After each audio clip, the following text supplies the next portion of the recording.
When my son died, I thought grief would be the hardest part, but I was wrong.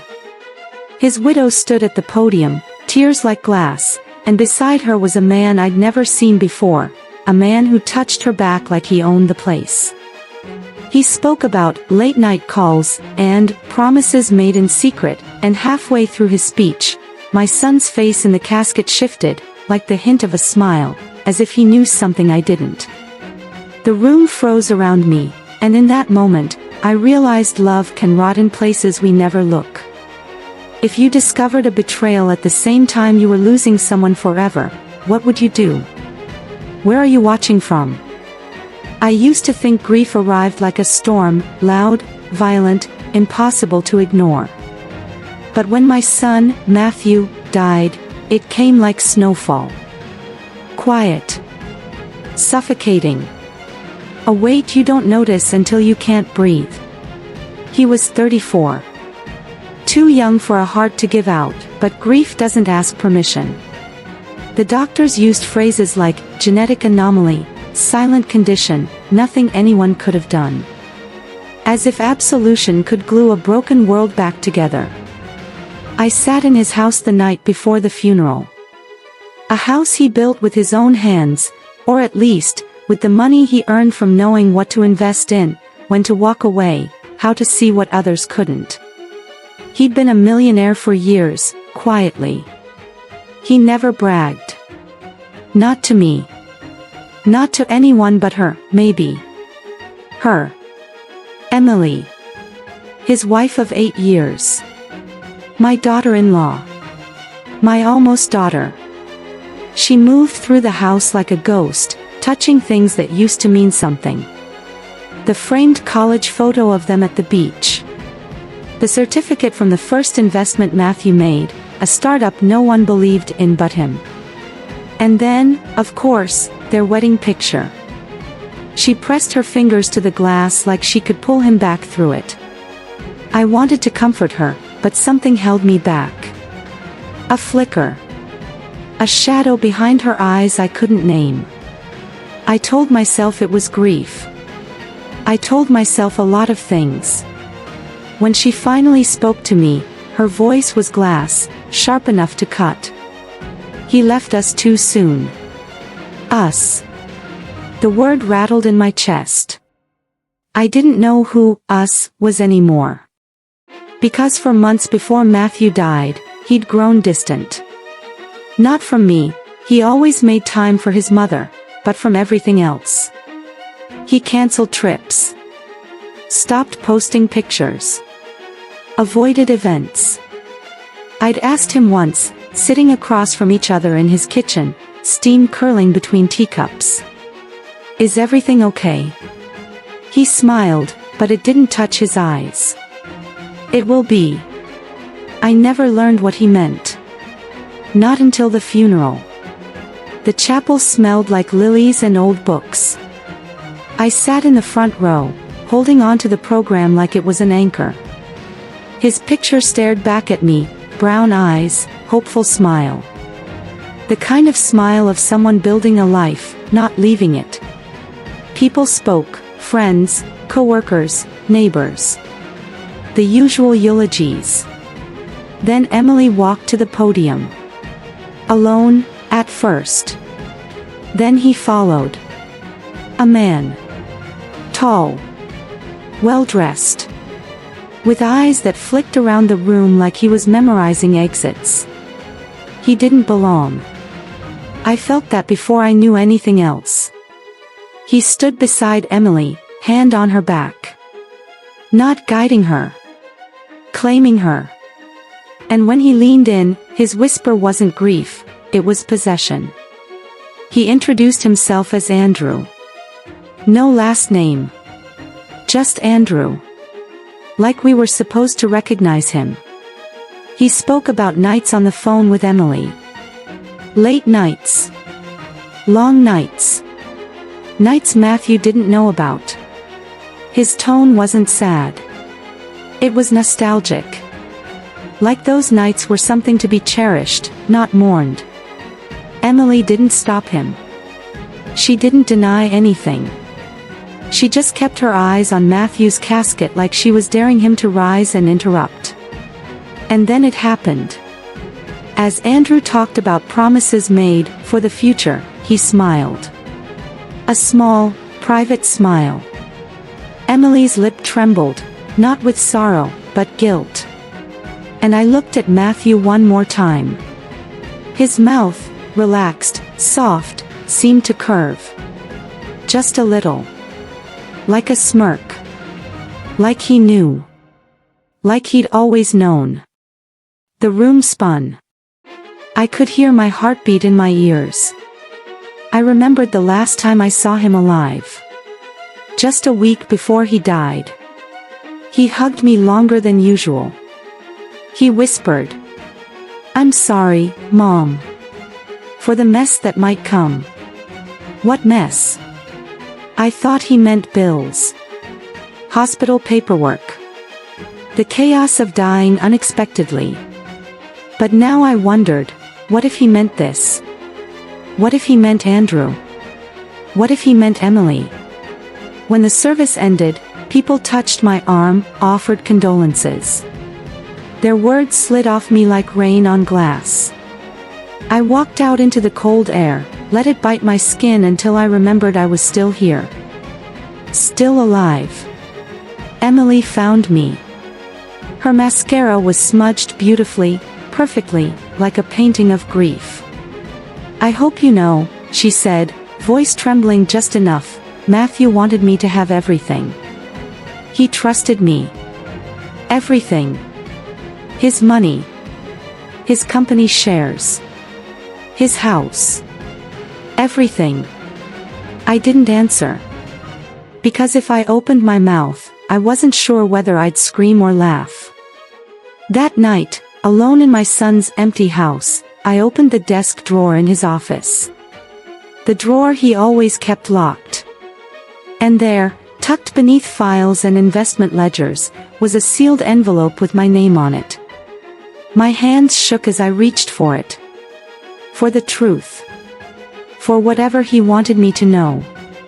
Inside was just one line. A sentence that changed everything.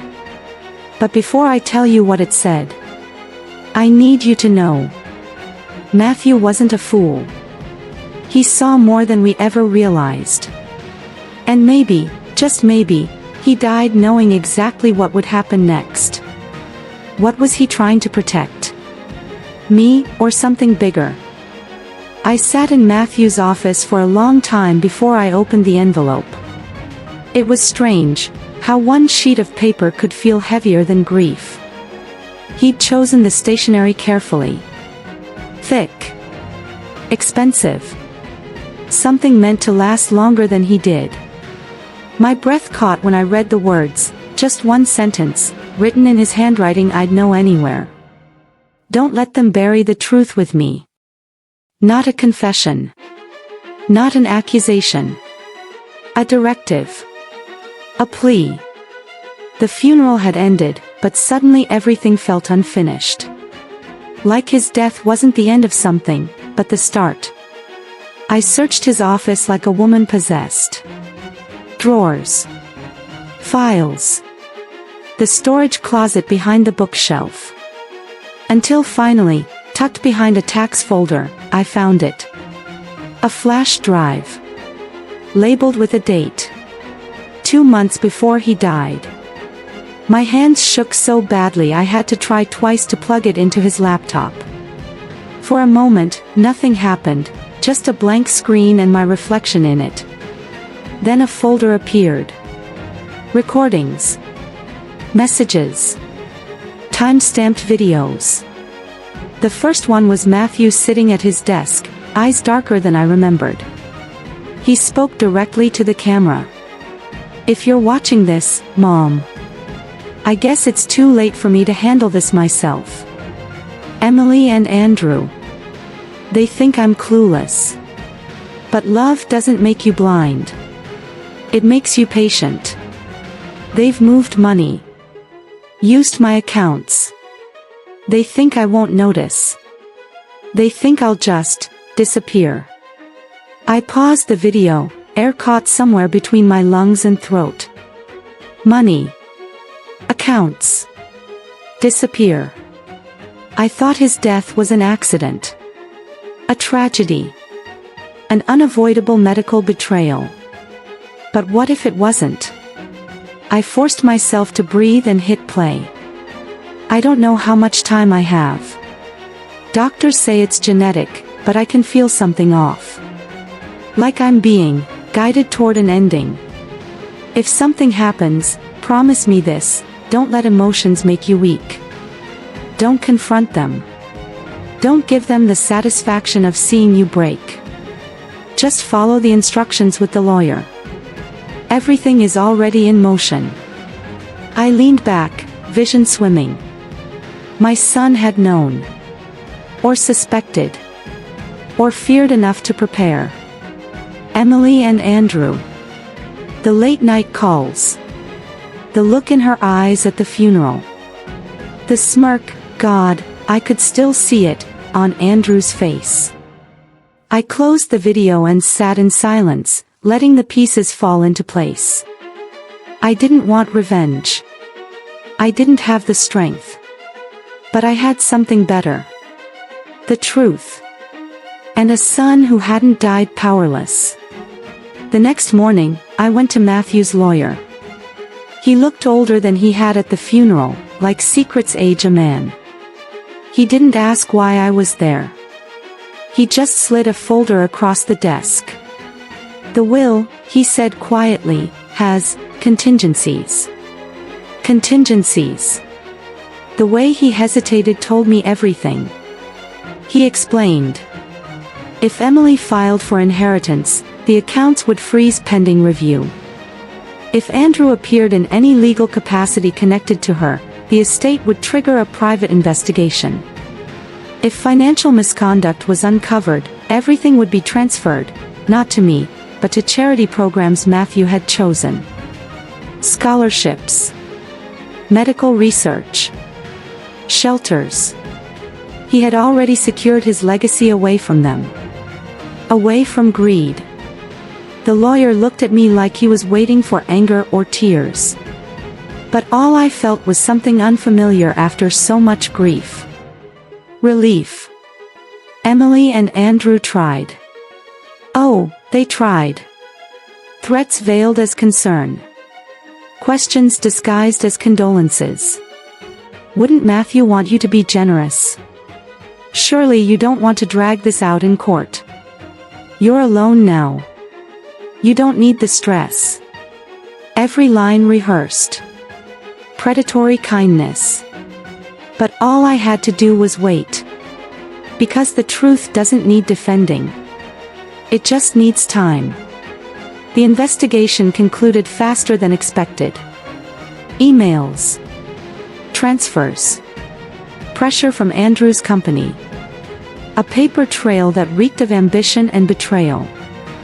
I didn't attend the final meeting. I didn't want to see their faces when everything slipped away.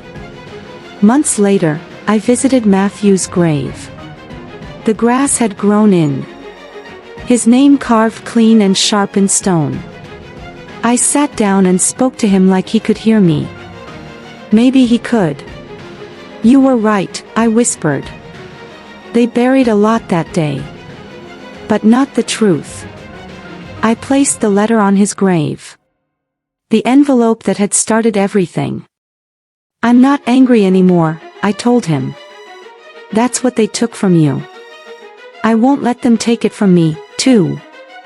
The wind picked up, carrying the scent of rain. And for the first time since he died, I didn't feel buried with him. I stood. Brushed the dirt from my hands. I don't know what justice really is. I don't know if closure comes in neat shapes like movies pretend. But I know this. Matthew didn't die unaware. Or unprotected. Or unloved. He left a trail, not to punish, but to protect. I'm following it still. Not out of vengeance. But out of love. And maybe that's enough. Maybe that's the only inheritance that matters.